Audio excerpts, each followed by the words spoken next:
Hello guys. Nag-vlog ako. May nakita kong lagnat sa labas. Siyempre tama yan. Nabinat ako nung pet ko na rin. Subukan natin yun. Gamot ka sa binat yun. Kaya lang nasa kabilang bakod yun. Akit ako sa bubong. Akit ako sa bubong. So, akit ako sa bubong. Samahan niyo ako.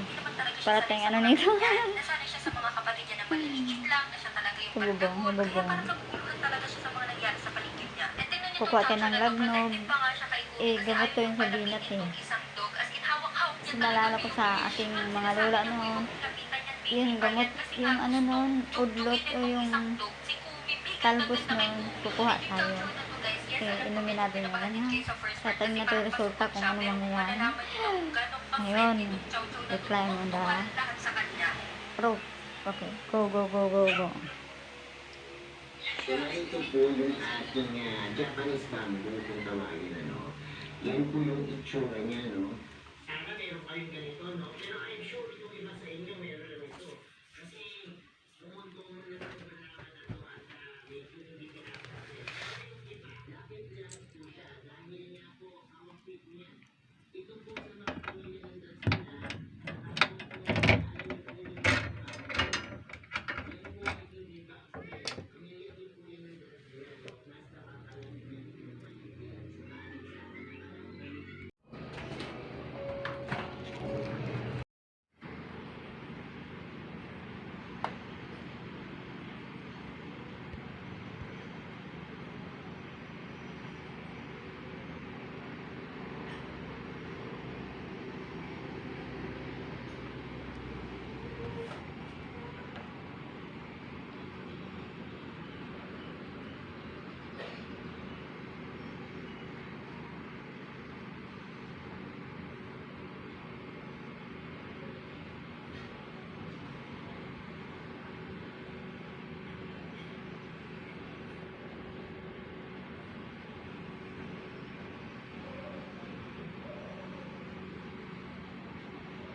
Mayroon po akong 5 rason kung bakit dapat meron tayo. Ito na guys, kuha tayo ng 3 talbos yan.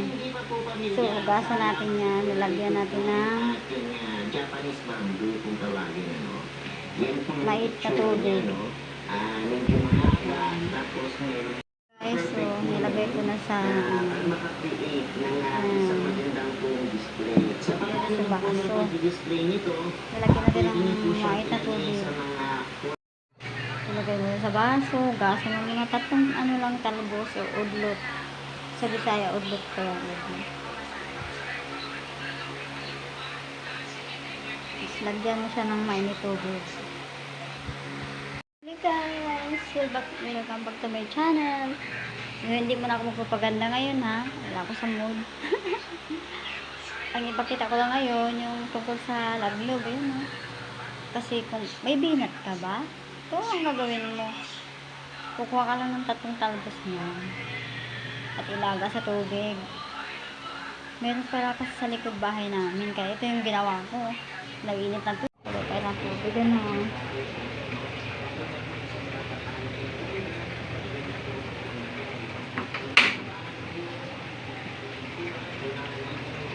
Kulot natin ng tubig. Antayin natin.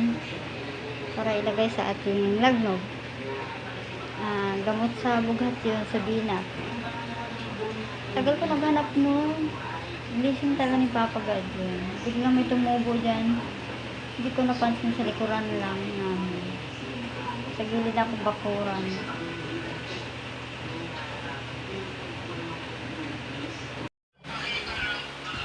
Lalagyan na siyang mainit tubig.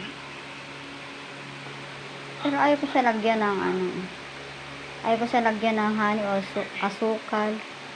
Gusto kong mataste kung anong lasa niya.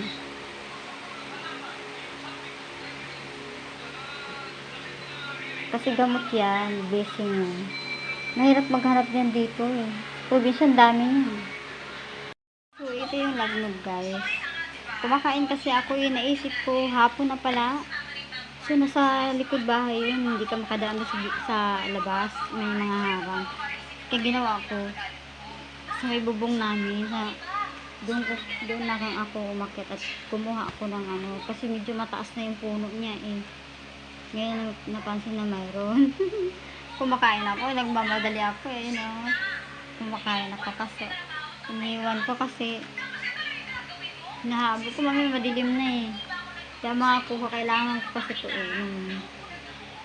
Gamot to sa pinagmana pa nakakaalaman sa mga lola ko, sa mama. Nakikita ko sila pag may nabinat dati yung mama ko. Ito yung ginawa ng lola ko eh. So, inisip ko yung sabi ko, saan kayo makakuha ng ganun? Marami, although marami ito siya eh. May 7 pang ganito eh, pero iba-ibang halaman. Marami, akala mo damo lang siya. So, yung iba, pag nakita ko, iba-vlog ko din. So, yun guys. Sariwa siya. So, mamaya, titikman ko kung anong lasa.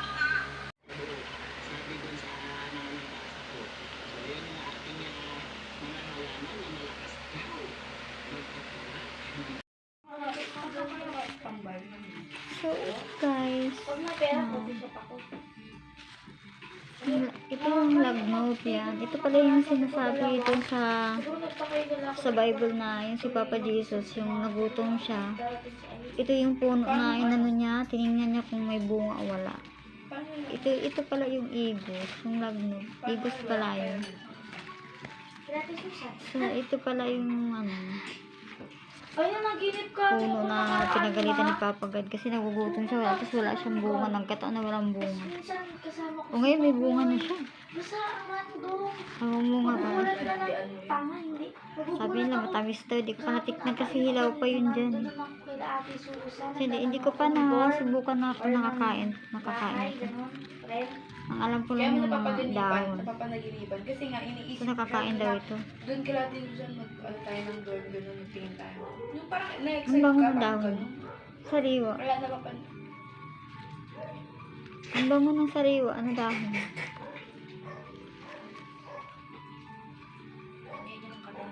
So, pwede rin ito maging tabako. Patuyuin nyo kaysa yung piki ng sigarilyo.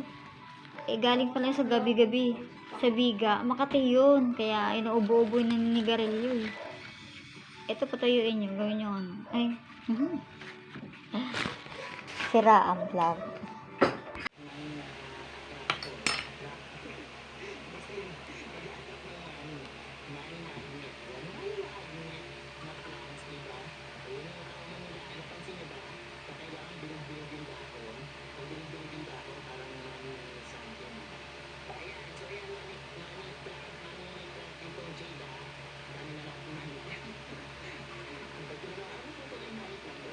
Sarap.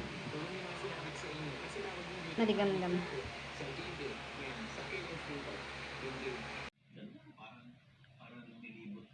Tapos yung may mga binat, try nyo nga uminom. Pakuluan nyo, wala namang mawawala eh. Malay mo tumaba tayo.